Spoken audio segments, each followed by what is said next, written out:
Welcome, ladies and gentlemen, to the monastery, the open bar of the internet, the world's greatest shit show, and the place where we, the good brothers and sisters of this most holy of temples, seek enlightenment through the drunkest, craziest, and most batshit ways possible. I am your one and only gaming monk, better known as Mildra, and with me I have a returning good brother to the temple, the madman behind Subversion and Gangs of the Undercity, now back with 5 expansions to the world of Neo-Babylon, which we'll be getting into them in various levels today. The one and only, the madman behind fragging unicorns, the man known as Opti. How you doing today, man? Or tonight? I'm really good. Thanks for having me on. Yep. It's been a long time. Yeah, it's been a couple years. Obviously I haven't been idle when it comes to that. But when it comes to this particular thing, doing 5 books in one batch. Yes. Was that something that was decided early on that it was going to be that, or did it kind of accident its way into being a batch project? Well, I mean, much more the latter. And I don't know that it's going to be a good idea. It's not something that I've seen done a lot when I was doing my research for what other people done for Kickstarters and stuff like that. But yeah, it's been maybe a little bit over a year and a half since Subversion released. Since the street date, and it's been doing pretty well. It's not the next D&D or even the next Shadowrun, but it's still got its players and it's got its actual plays, and it's pretty fun to watch. But in the background, there was a number of us that were working on our own projects in the world, and they all sort of finished up around the same time, and we thought, we always had it planned to do another Kickstarter, particularly for one of the books, Subvert and Survive, which is sort of the player options book. But then we thought, why not just throw them all in there, and we can all, we can see what happens, if we have all of these books that are all done and they're pretty much, they're all written. Maybe they could use a few bits of art, if the Kickstarter goes well, but generally speaking, they're laid out, they're all done books. And we thought maybe if there's an interest, we can sort of have a renaissance of Subversion out in the world, and yeah, we'll see how it goes. Oh yeah. So, now admittedly with some of the books that we're covering, I'm not going to go into too much detail because they are adventures, and it's sure. I've mentioned this before. It's my policy to not go too much into what might be spoilers for an adventure, just in case somebody months down the road ends up watching this. Yeah, absolutely. I don't want them getting spoiled, but I suppose the first one we can go into is Enter the Undercity, which sounds to me like it's going a bit more into detail on the Undercity aspect of Neo-Babylon. Correct. The first time we ever talked, if I remember correctly, it was about our game called Gangs of the Undercity. Yep. And so that project, Gangs of the Undercity, like, we're not supporting gangs, like, moving ahead for the moment, for a number of reasons. One of them I can't talk about, so I'm not because it might go somewhere else with another company. So I'm just going to keep that one to myself for now. But the IP is still ours, and we didn't want all of the cool stuff that had happened, in that world to go to waste. And so we decided to make a source book for basically a continuation. If people had played Gangs of the Undercity and enjoyed that world, and we would just basically have... and it was always the Undercity of Neo-Babylon, right? So it was always in the same world as Subversion. Yeah. So creating a setting source book that carried on the themes and characters from Gangs of the Undercity sounded really, really fun to us. So it's got lots of setting information about the Undercity. It's got all sorts of gang information. It's got sort of updates on where the gangs have come from since Gangs of the Undercity, new character options, new allies and adversaries and all that kind of stuff. So yeah, it's a pretty exciting book. That was the one that we finished first, and it was one of our folks at Fragging Unicorns, James Palmer, was working on that one in the background, and he was just like, "Hey, I got this done." And we were like, "Oh, all right, great." Hmm. So yeah, it's gonna be fun. Oh yeah, and obviously within the Undercity, the fair share of greater and smaller factions. Um, and given that Gangs of the Undercity was a skirmish war game and Subversion is a role-playing game, was it relatively easy or difficult to convert stat blocks from one to the other, or did some of them require a bit of elbow grease? Um, well, Subversion is easy to convert to. So if we had to go the opposite way around, it would be a little bit more challenging. The rules of Gangs of the Undercity are a little bit more precise, being a minis game. Hmm. But Subversion lends itself pretty easily to like you could convert a D&D campaign or a Shadowrun campaign into Subversion pretty easily, because I don't want to say the numbers aren't precise. They're just the levers are a little bit more simple. Hmm. And again, I think simple makes things sound less cool than they are. But it's just we made a decision to not overly complicate things if we're telling like a role-playing story, if that makes any sense. I suppose the better way to say it is that it's backloaded. Yes. Yes. Yeah, that's a good way to say it. Like while you're playing, things flow pretty easily. In the background, when you're doing all of your number crunching ahead of time, that's when you might have a little bit of um, more complexity. Yeah, yeah. Yeah, and I will Thanks for saying that. clarify. That was a good way to put it. Yeah, I will clarify the difference between front-loaded and back-loaded TTRPGs. Front-loaded ones are where a lot of the complexity is right up at things like character creation and the like. Hmm. Um, a lot of universalist games and a lot of superhero games are going to fall into this. You know, your GURPS, your Hero, dear God, especially Hero. Hmm. I like Hero, I like Hero System, but um, both GURPS and Hero System are not things that I would put a rookie in front of. Sure. I've only threatened to throw the Hero System book at people whenever they say um, the various games are too complicated, and the more accessible games are somehow too complicated. I saw someone try and tell me that Fate was too complicated for them, and I'm like, I will throw the Hero System rulebook at you for that insinuation. I will throw it at you via catapult if I have to. Yeah, that's an odd thing to say. That Uh, makes you feel like maybe they don't have too much exposure to. it sounded to it, this was the culmination of them pulling a, oh, I'd like to get into RPGs, and every but that they gave me I kept countering. Because we're in a spot where really if somebody wants to get into and there's some but that's holding them back, there is a solution to it. Oh, I can't get a Sure. group together. There's an LFG. There are several LFG subreddits about that, Yeah. as well as stuff like start playing games. Oh, I'm not good at math. There are games that don't even use dice, that barely use much in the way of math at all.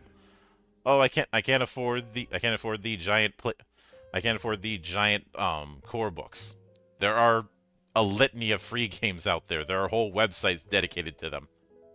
You Hmm. know, and and on it goes. And I'm not saying that every game is ridiculously easy to get into. Some games are always going to have a skill floor. In the same way, um, I'm not going to pit a Call of Duty player in front of Hearts of Iron and tell them swim. Damn it! But but it is far easier to get into a variety of games now than um than say 25 years ago. Hmm. But 100% true. the reason why I call Subversion a backloaded affair is a lot of the complexity is in the options that you have during play, like the way communities work out, the way you can develop characters, and so on. Sure. Oh, Yeah, it's not during the actual game session, but yeah, it goes on as you progress. hmm and I w- I will also admit that something I found a bit amusing is going back and seeing certain art and the like that feels like the kind of poster art you might see within the Undercity. Oh That is yeah. always a nice touch. Uh, That was a conscious choice by James Palmer to make those look like that. They were kind of fun. mhm. uh, but And a things lot like of them are that. actually old art that like he modified. Mhm. Super fun. Yeah, things like that, or I always appreciate the those sort of things to make a setting a bit more lived in. Um, Things like say the kind of foods that certain folk might eat, because Hmm. you know you could because you could, and I've done whole campaigns about the right way to make poutine and everybody having their own variant and those variants starting fights. Sure. Uh, Same thing goes with um, the proper way to brew beer. Okay. Uh, but It's a funny thing that you say that mhm. because there actually is on Drive Through RPG um, an Undercity cookbook. If anybody had cared to to go look that when we were doing Gangs of the Undercity, one of our folks was actually a chef and made a cookbook, Mhm. um, which I find endlessly amusing. I mean, I know it'd be tempting to say that everybody eats that because it's a dystopian setting. Everybody eats the goop, but with time and enough creativity, people will find ways to invent new recipes for things with what they have on hand. Yeah, of course. Uh, Now, some of those invented things are things I wish I never had. Looking at you, chitlins. I'm no stranger to soul food. I hate chitlins. Sure. Like, yes, I know that it's pig intestines. I get all that, but the smell is enough to annoy me. Uh, Yep. and obviously in certain communities you have a bunch of different varieties of a particular dish. Like say different ways that chili or gumbo is made in parts of Louisiana, for instance. Sure. Or poutine. Mm-hmm. Yep. Uh, and everybody thinks that their way is the right way to do it. But when you're originally going to do Enter the Undercity, was there plans to add in new um crunch facing elements, or was Yeah. that something that happened a little later on? No, we always for setting books, we Mm-hmm. always have planned on making them both story and crunch. Mm-hmm. Um, Not all of our books are going to be. I think it, I think there's going to be at very least stat blocks in Mhm. every book because we want to keep giving people things to to do and to chew on and to interact with. Um, but some books are going to be far less narrative, far less hook and setting Mhm. and more crunch. But yeah, the setting books are always going to have a good mix of all those things. Something that a GM and a player would both want to interact with. Mhm. Now, And then of course we have player based books and GM facing books, but I think the setting books are a little bit of both. oh yeah, which I think it kind of has to be, since if it's just fluff, then there's the question of why bring it in, if especially if somebody already has fluff that they already have in mind Right. for their table. Uh, of course, it when you're dealing with a game that is intrinsically tied to its setting, like I can't imagine someone playing Subversion in anything but Neo Babylon, or playing Shadowrun in anything but Seattle, or Cyberpunk Red in anything but Night City. Sure. There is a bit of a different approach. I know some people like to say, "Oh, I don't use the official setting; I make my own." To which I've often said, "What you have isn't a setting. What you have is a bunch of bullet points." Um, Yeah, having made a number of different worlds and settings, and like you're right, like if it's at a table, like you can get away with that, like mhm. but making an entire setting and throwing it out there for other people to enjoy, and it's Yeah. a lot more than that. Oh yeah. Now, with beasts and beings, I believe that is that is going to be a dedicated bestiary book. Yeah, correct. And that's Uh, basically my vanity project. mhm. Because um when I again this is again vanity, but when I first got into Dungeons and Dragons, it was first edition, and the monster manuals kept me endlessly entertained as my parents sort of ignored me when we would go out to dinner or whatever, and I They would just be like, fine, I'll just read my monster manuals and learn all about this stuff that nobody this else is cares about. this is gonna be a bit pedantic, but which first edition, if you remember? um it was, you talk about the monster manual. Yeah, because well, The just in monster, general, because there's like it was a five different. later, yeah, it was a later first edition. It was It wasn't like probably basic. It wasn't like basic D&D. It was AD&D, and it wasn't the yeah. first monster manual cover. It was the one with the dragon on it, the Ah, red dragon and the Pegasi. Yeah, that one. So yeah, that'd be around mid '80s. Um, yeah, yeah, yeah, yeah, yeah.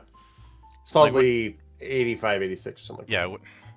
yeah, when you said first edition, I was thinking first edition original before advanced. And No, no, no, no. Did they even have a monster manual for that one? I don't know. I wasn't around. yeah, they did. The tricky part is there's well they White Box kind of had one. Um later on it was a bit more unified, but the problem is there's five different versions of first edition. Mm. Like there's the white box version, there's the Moldave version, there's the Cook version, there's the um blue box version, there's BX, and then eventually Beck Me. Mm. I did have the red box, Hmm. and I, for the longest time, because I was so young, didn't understand the difference between basic D&D and AD&D until later. But Yeah. Uh, but I I can certainly understand that. I've gone through my fair share of interesting bestiary books, and while you do have the allies and adversaries section within the core book, that's that has to share space with everything else. in that Correct. book, and Yeah, the yeah, yeah. Allies and Adversaries is only about 25 pages out of a 336-page book. Mm. Uh, I'm guessing that's part of what prompted doing a dedicated bestiary is just to expand that. Yes, but also, um, I have this thing when I make books. One of these days, like, well, I guess my time has come, or my time has come and passed because I used to work with Shadowrun and do developing for Shadowrun, and as you know, and I just got so goddamn frustrated with the process and some of the other things that um, I sort of flared out. But if I had stayed, I would have a chance to implement some cooler things because I always do things not for other people. I do things because I think they work for me. Like when I'm playing, I always think, gosh, I wish it were this way. This would be so much cooler and easier if it were this way. And then that's when, I step in and do my development stuff. Um, so one of the things that we, again, passion project, but also things that just make sense to me, um, for beasts and beings and the way that we're going to do our bestiary and stat block stuff moving ahead is that you've got all of this other information present. So like if you just open up the book to one particular section, say on kobolds, um, then you have all of this information for you not to just create a kobold or a group of kobolds for your people to fight, but you've got their habitat, you've got a description, you've got a couple of examples of different versions of them, like a kobold ganger or a kobold hacker or a kobold mage. You've got like variants as far as like if your players are a little bit more powerful or a little bit less powerful, here's how you do that.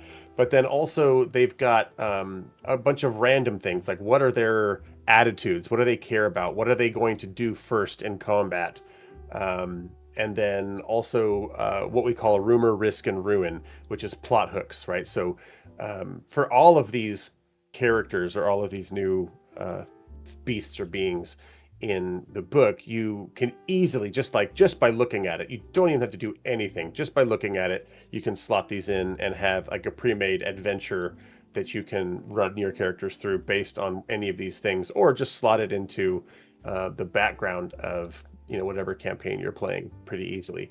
Just making things overly easy for people to use, with zero prep. Mm-hmm. Oh, Because yeah. that's what I'd want.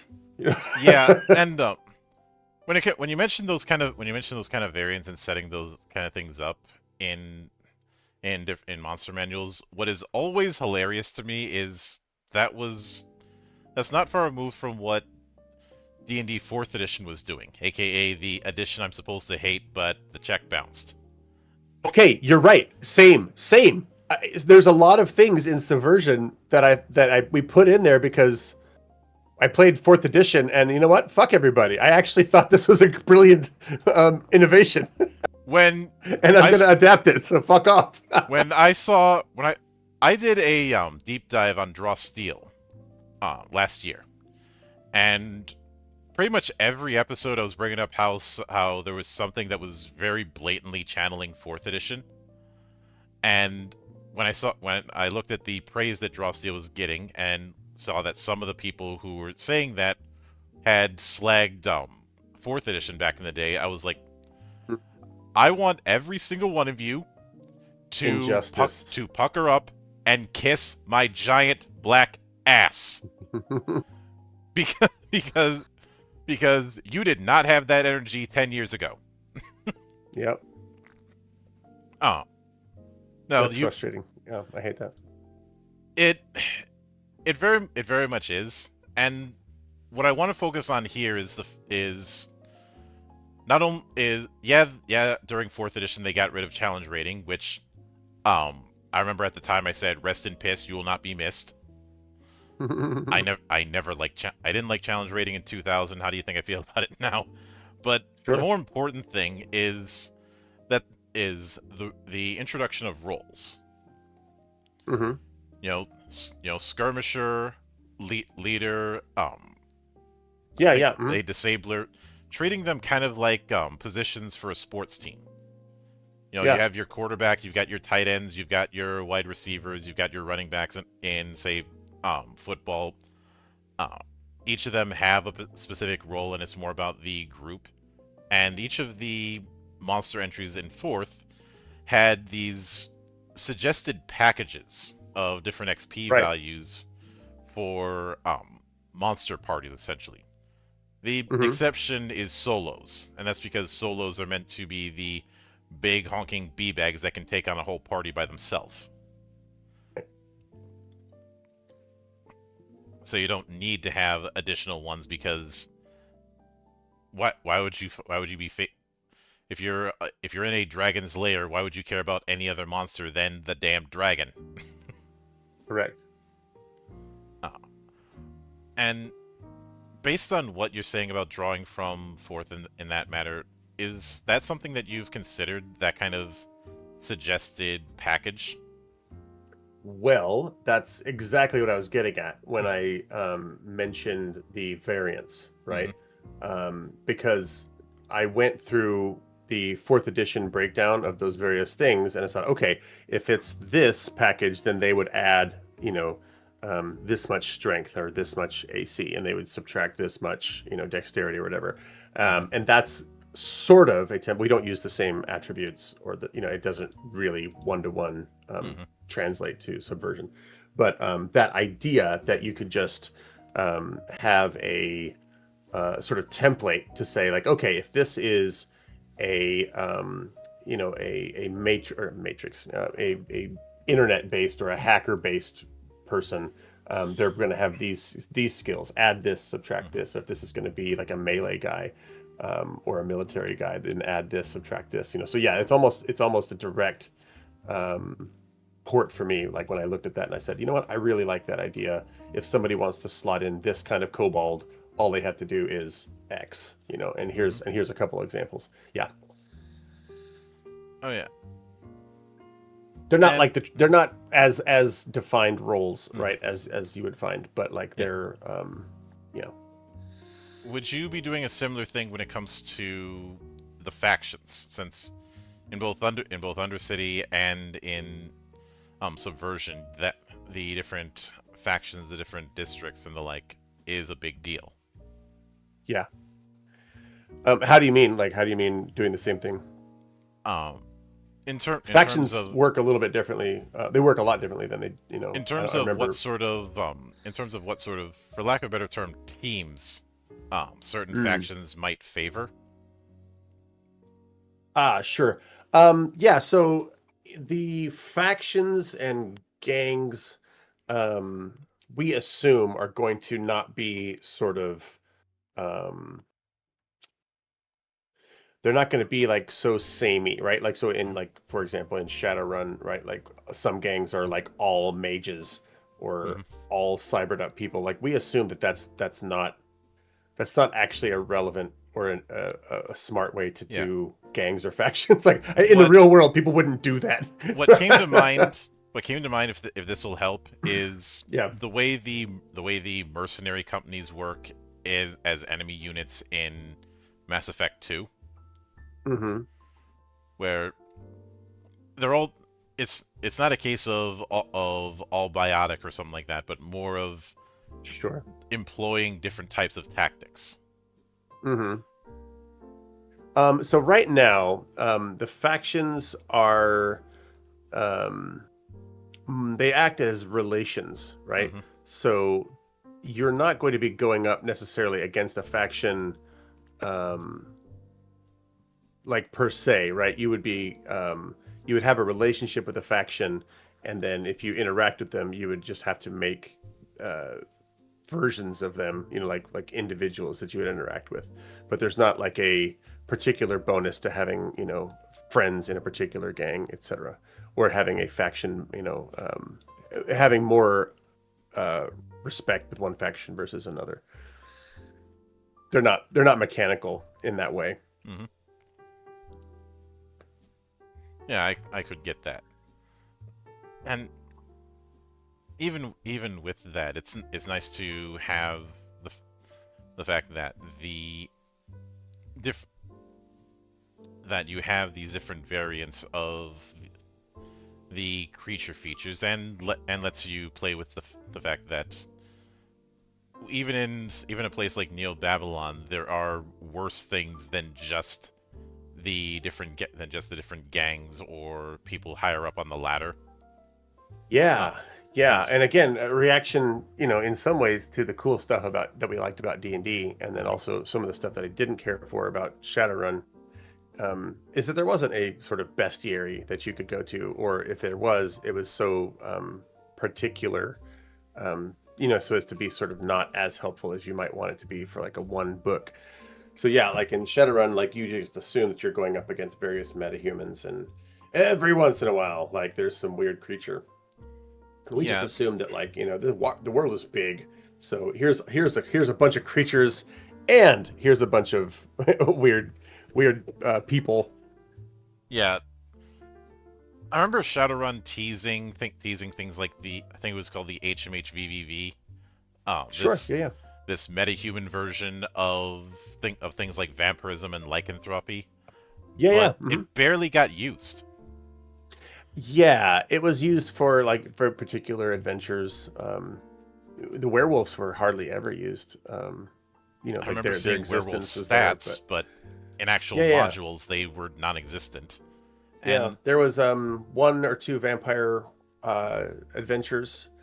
But you know what else? I mean, Shadowrun did a really good job in first and second edition of pumping out adventures that were really, really cool. mhm. I think adventure books for smaller companies is seen as I don't think I know this. It's seen as a waste of money because only GMs will buy those books. And so they just didn't make as many adventures because they want to focus on stuff that everybody will buy. Mhm. At Frag and Unicorns, we've had a long ass discussion about this, and we actually are making our adventures. We're going to continue to make adventures, but we're going to make those price points lower. We're going to lose money on our adventures because we want people to be playing our game. So we're thinking about it in terms of advertisement, right? Like this is a marketing strategy by making modules, by selling them super Mhm. cheap and losing money. Hopefully that will, get interest up and get people playing the game, which will benefit us long term. We A think loss leader. maybe. Yeah, yeah. Mhm. And even in the idea that you should only be fighting, say metahumans in something like Shadowrun's version of Seattle always seems silly, because even in modern cities there are no shortage of folk tales or Sure. urban legends or things that go bump in the night. There's Yeah. you're probably familiar with the crocodile myth about New York sewers. Um, Uh-huh. Yeah, yeah. that's I'd say that's just one example of that kind of thing. Um, Lord knows, Yeah, we have entire archetypes that would thrive as monster hunters. Like that would be like a paranormal investigator type or Ghostbusters. Like that would be an absolutely badass or subversion campaign. or here's a simple mission. Pest control. A Sure. a particular monster's of some type has this is within a particular block that a gang. It doesn't even have to be upper crust. Some gang wants to stake this part as expanding their base, but every time they bring people in there to try and clean the place up, they don't come back. And everybody's talking about that some sort of apocalyptic beast is in there, but you know how it is. People exaggerate. Um, Sure. we've all heard the story about how someone caught a fish this big. So that is one particular angle. You already mentioned Ghostbusters, the whole paranormal investigation, which there's a whole subculture that's arisen over that over the last decade. Mm-hmm. So there is precedent, um, and moving into the Subvert and Survive book, which Yeah. is now this is as I understand it, this is meant to be a character option expansion. But Correct. it It's sounds. our answer to Player's Handbook. Yeah. Mhm. Would this be, since we've brought up Shadowrun a bunch of times, would this be more analogous to things like the Runner's Toolkit? Yeah, or Run Faster, or whatever Hmm. edition you're in. But yeah, it's the one that expands player options. Hmm. And Um, Gives you, I think, 7 or 8 like new lineages or races that you mhm, can choose from. Expands options for the original lineages. Gives a bunch of new paradigms, which are sort of like our mini classes. Yeah, mhm, so that's just a ton of new stuff to make your characters out of. yeah. And when it comes to the new paradigms, what could you tell me about what you've got planned for that? Yeah, so the new paradigms, which again are sort of our uh, uh, character classes, but not really, right? You can Archetypes. choose, yeah, you can choose stuff from them sort of willy nilly, or Hmm. you can go up, invest in a bunch of fortune in one and become really good at that. But Hmm. um, the we have, let's see, new ones. Get to that thing. So one of them is like a griffin tamer, Hmm. or a jury rigger, um, storm warden. There's new cyberware paradigms, Hmm. because our all of our cyberware is not something that you buy; it's something that you sort of invest in, right? Hmm. That's the way we kind of keep things balanced. So yeah, cyberware. There's new mantles, which are sort of our sacred magic stuff. So Hmm. in the original, you might have followed one of the Babylonian gods. Now we introduce a couple of non-Babylonian gods or Hmm. religions that you might follow. Aspects of dawn and dusk, and Hmm. you know, guardian type stuff. Yep. There's mantle of the deep and dreams. Hmm. I could keep going. Let's see. There's gun mages, which Hmm. are we kept getting people asking for gun mages after they read about them in the Subversion core rulebook. They're like, "Hey, what is this? When are we going to see them?" Um, there's new Sublime paradigms. So in the original, you had the Sublime paradigms were basically like Avatar: The Last Airbender. They were, Hmm. those 5 elements. But now we're introducing animal-based paradigms.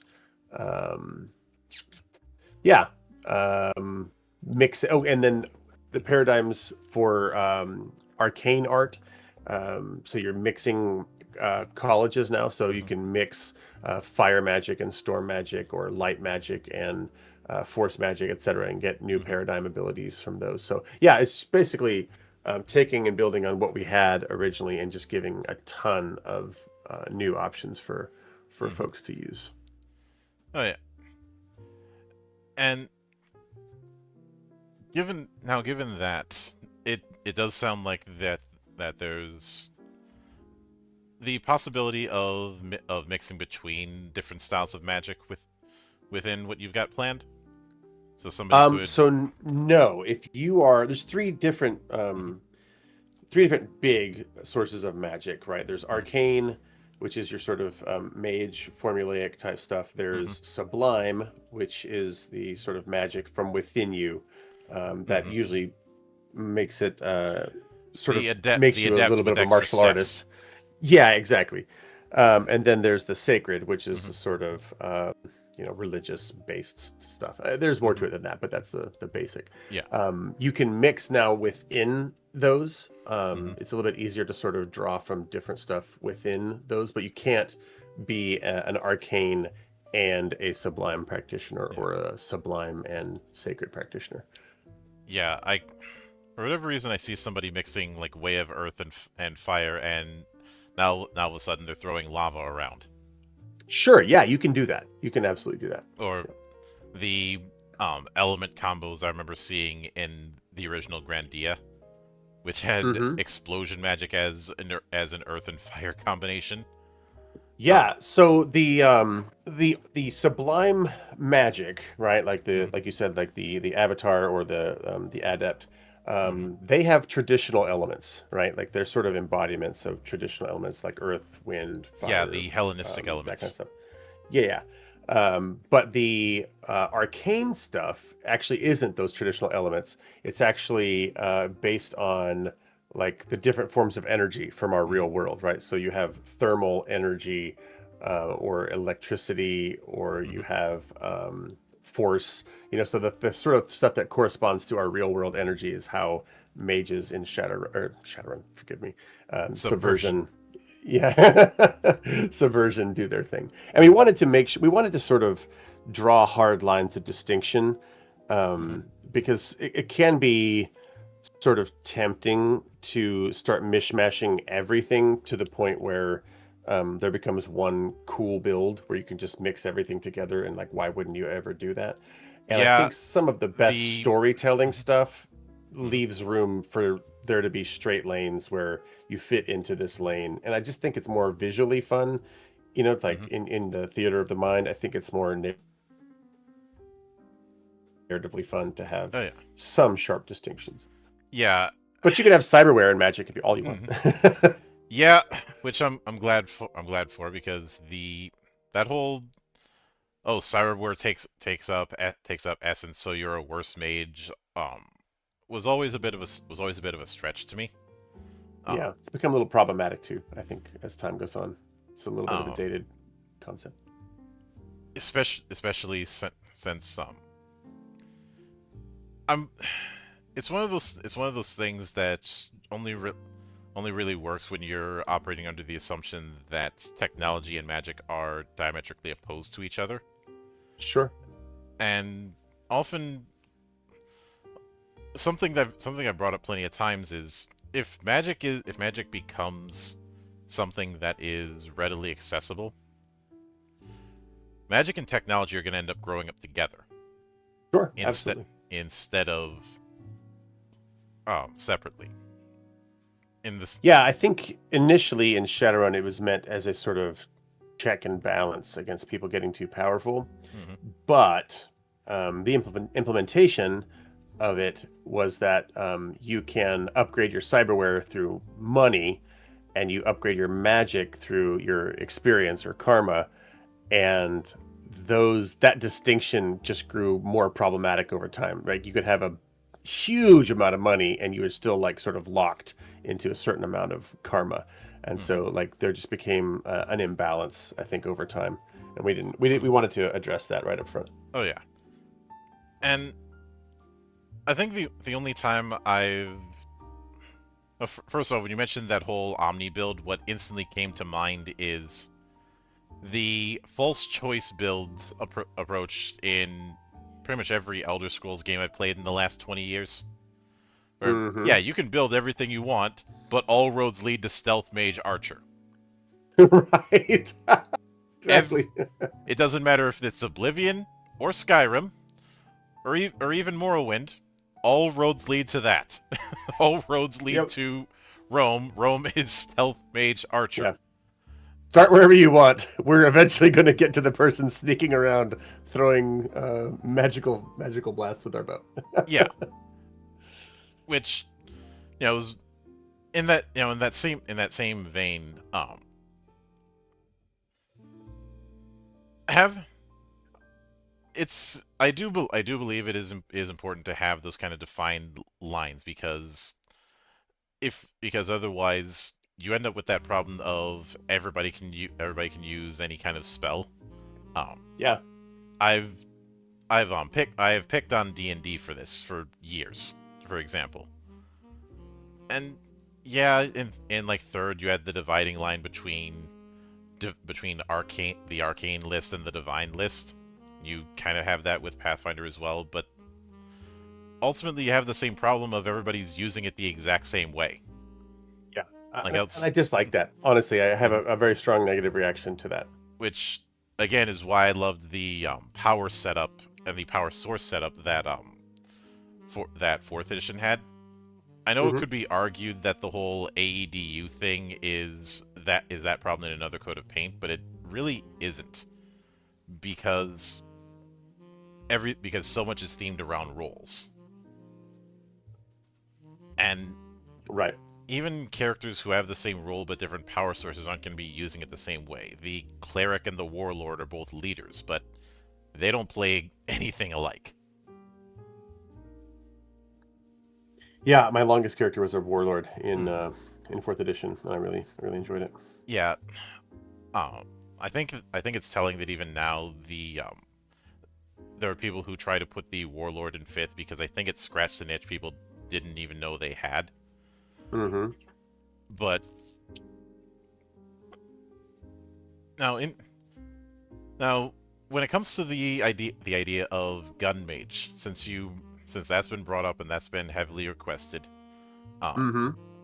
how do you make it distinct so it's not just I cast with my gun? Because I feel like based on what you said, that wouldn't exactly cut the mustard. Yeah, yeah. So the gun mage is it's not a mage, right? Like it's somebody who's using a particular and rare artifact to do to be able to cast spells Hmm. through their gun, right? Like it's basically Neo Babylon said, we're going to use what we know, right? The arcane Hmm. elites, we're going to use what we know to create these weapons that temporarily allow our shock troops to use the power that only we control to decimate everybody else. And then when that's done, we collect their guns, or we, limit the ammo that they have access to now so that they can't, use it against me. So gun mages, like in the lore, are a little bit like the old gunslingers, I mean, that they would like walk into town and it would be like, oh shit, it's a gun mage, Hmm. like and just be like on their toes and sort of sweating, like, don't start shit, it's a gun mage, that kind Hmm. of thing. um but yeah, they have to have mage guns. They're not like super manufactured in like large quantities, so they have to have one or find one, like it's been passed down, or they stole one, or however they got it. But then also they have to spend a lot of time and effort, in getting the relevant bullets, as it were, in order to use that. So it's one of those things that's restricted. Hmm. GM caveat restricted, right? Like in a Star Wars game, if somebody Hmm. during the Rebellion period wanted to play a Jedi, you'd Hmm. be like, all right, cool, but like we're not going to have an entire team full of Jedi running around, while Luke Skywalker is running around. So it's a little bit like that. Yeah. We're not trying to make big rules, but we want to say in world, there's not that many of them running around. So, Hmm. um, yeah, that's the kind of thing we want to go for. Like you're either one of these really really old grizzled people who fought in the Fairy Wars. You're one of the last true gun mages, or you're a chosen successor, or something random happens, and your dad was a gun mage, and the gun responds to you, Hmm. because you've got the same blood or whatever. Yeah. Though the way you describe it, it doesn't sound.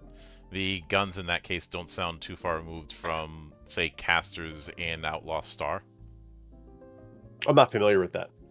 Uh, the caster was a type of magic gun with its own very special kind of bullets that, because of the fact that they were made by an ancient civilization, those bullets are not easy to come by.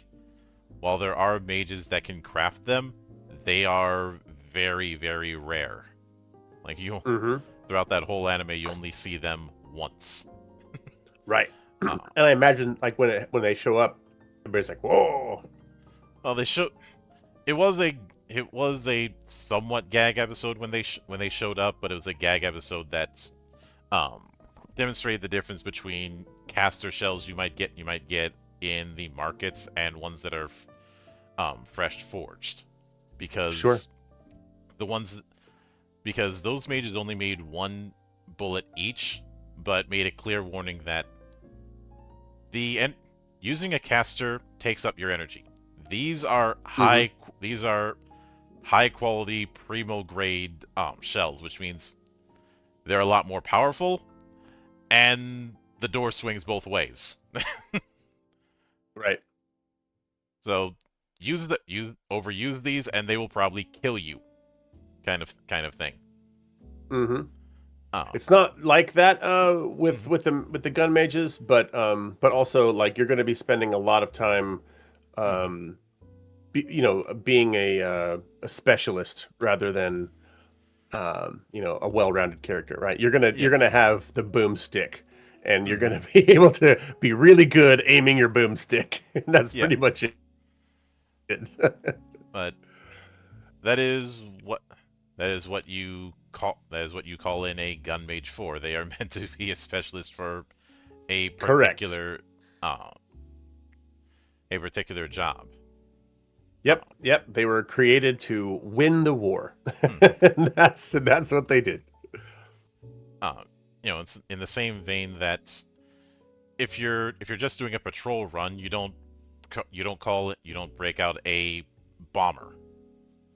Correct. You break out a bomber to go into a place slowly and bomb the shit out of it.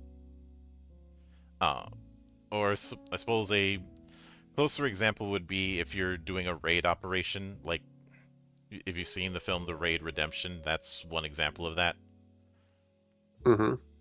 where you're not going in for some specific thing. You're going in room by room to just wreck everything, go right to the next one faster than anyone can react. Right. Uh, but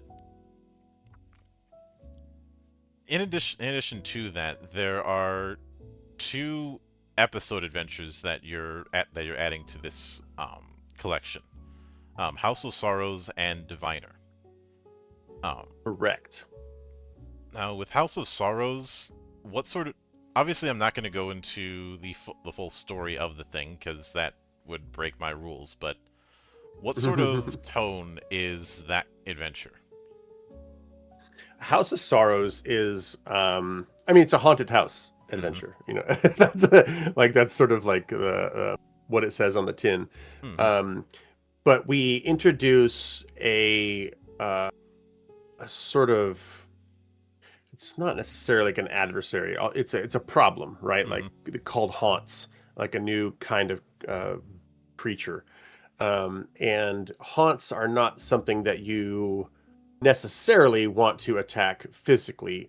Like there are options to do things all sorts of different ways. But with haunts, there's a lot of different layers to what might be going on. And I've never played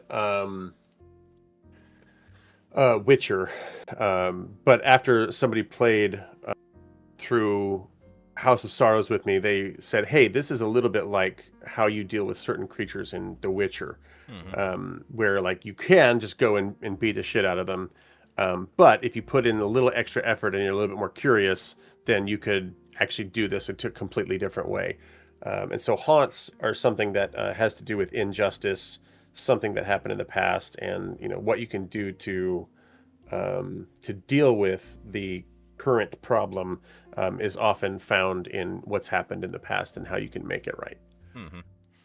Yeah, and there was a line in this isn't something that's in the Witcher books per se, though I have my issues with the writer of said books, but that's another Hmm. story. Um, but it was in the first game where it's observed that Geralt has two swords, and it was described one's for the steel one is for humans, the silver one is for monsters, and Geralt responds, both are for monsters. Mm, sure. And That thematically fits mhm. with House of Sorrows. And the fact that the Witchers are as much investigators as they are monster slayers. Yeah. Um, and a lot of the quest lines you see when it comes to doing Witcher's work is not just dealing with the monster, but also dealing with the baggage that led to that monster being a problem. Yes. And again, I've never played Witcher, so I didn't Hmm. have that in my mind, but that's very very similar Yeah. to what we were doing with the haunts. Yeah. So you're essentially your team is given a house, for free, because you're doing such an awesome job, and you move in and you're like, uh-oh, this is not what we thought, and where you go from there is is up to you. Hmm. Which does which does mean you're pretty much beating everyone over the head with "Don't take the direct route, idiot." Well, the thing is, like, you can, right? And I think that there is. I don't think that Subversion itself lends itself to the sort of power fantasy, that like with D&D, right? Like every other group, you're going to have people who are I just want to kill it, right? I just want to do it. But with Subversion, I don't think that you are incentivized to kill everything first.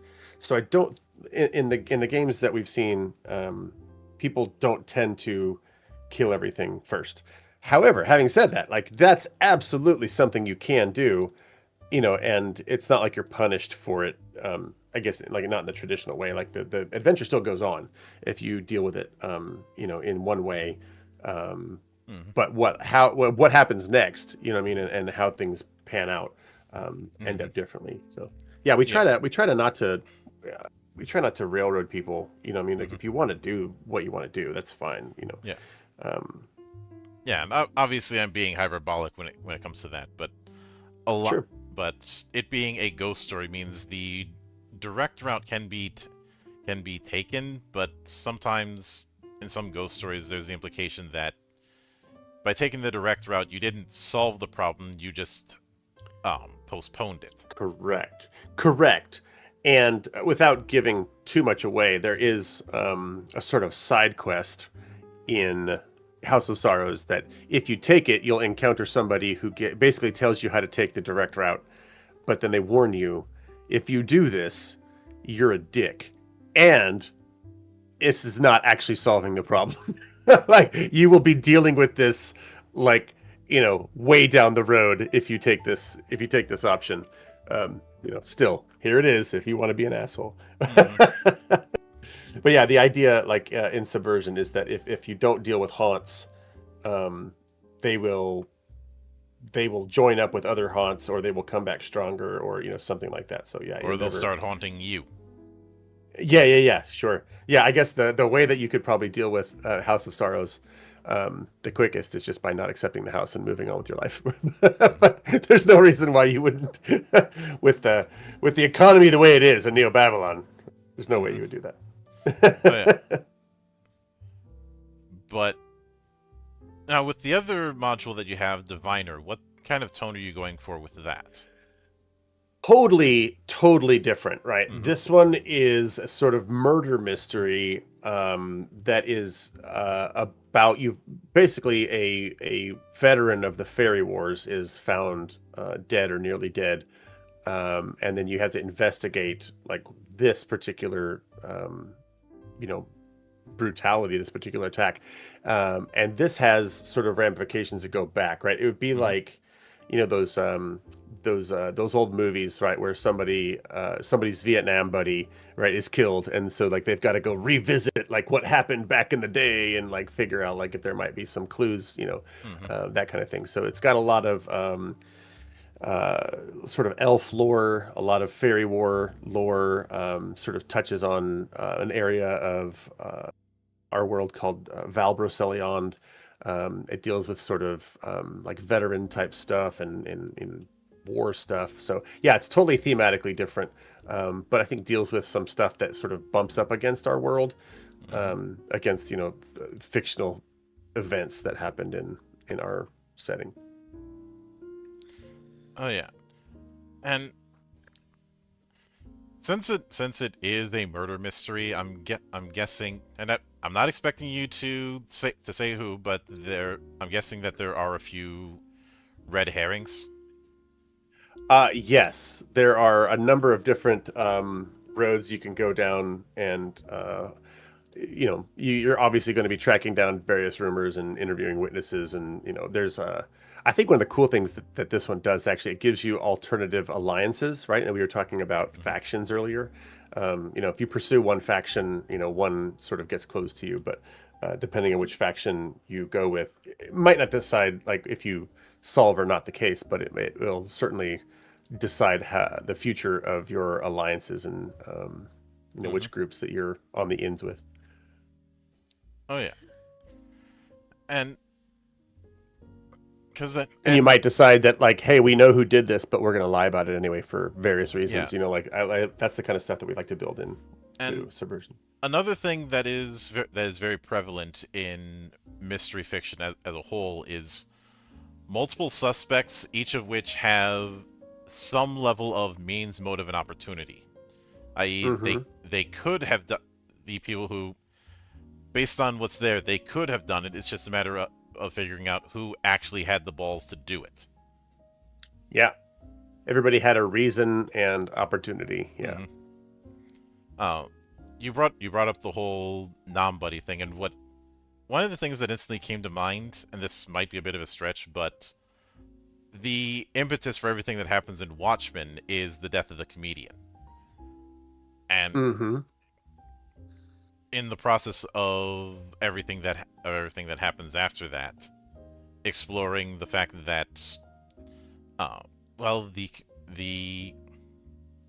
the comedian was an asshole, the Yeah. asshole among, uh, the asshole king of assholism, uh, and delving into how things got to the point that they were.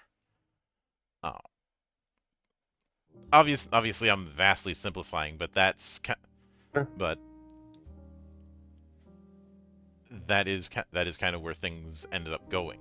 And there was also the version of the Enemy Within campaign for Warhammer Fantasy Third Edition, where Yeah. Holy shit. That was awesome. where there was that whole adversary of the Black Cowl who was stirring things up, and there were three people who each would have a decent means to kill the Mad Count because all three of them had some kind of grievance with him. Uh, One of them was captain of the guard and didn't and would certainly have beef with him because he kept sending his men out through these ridiculous battles that were completely unnecessary. And others had their own reasons for why Count Marius should kick the bucket. The impetus being the death of Count Marius, who, calling him the Mad Count is a bit of an understatement. Um he wasn't a few eggs short of a picnic. He was a picnic basket with no eggs. He tried to, because he got screwed over by some halflings, he tried to rally his entire army to raise the halflings to the ground, got right up to the line, and then said, "Nah, I don't feel like doing it. Let's go home." And everybody just went, "Okay, that happened." Yep. Like I said, he was crazy. Uh, but I'll send now. Given that we're given um the nature of it being a murder mystery, is it?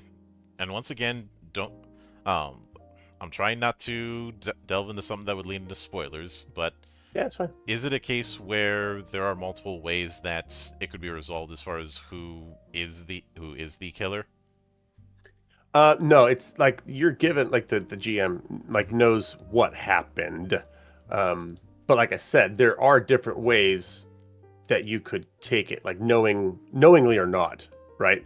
Mm-hmm. Um, like the players are weighing, the truth with the responsibility that they have and the consequences of doing what they're about to do, right? Mm-hmm. Like one way or the other. So like I said, there's the things happened, right? And the GM knows that. Um, Mm-hmm. but but even if they figure it out, which is not necessarily 100% to be the case, even if they figure it out, what they end up wanting to do with that, or what their responsibility is, or how it challenges their values in different ways, right? So like if you if you know that like coming clean with the truth is going to hurt your community, or somebody else on your team is going to be directly hurt if you tell everybody what really happened, like that's the stuff that's really going to drive some of the drama in this one. Mm-hmm. Yeah, I could certainly get that.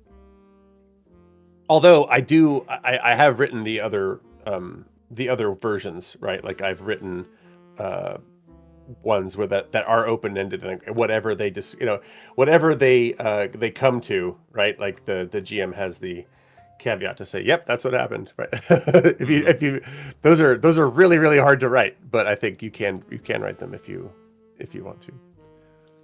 But I didn't write this one, so I can't take credit. This was one of our guys named Justin T. Meyer who wrote this one.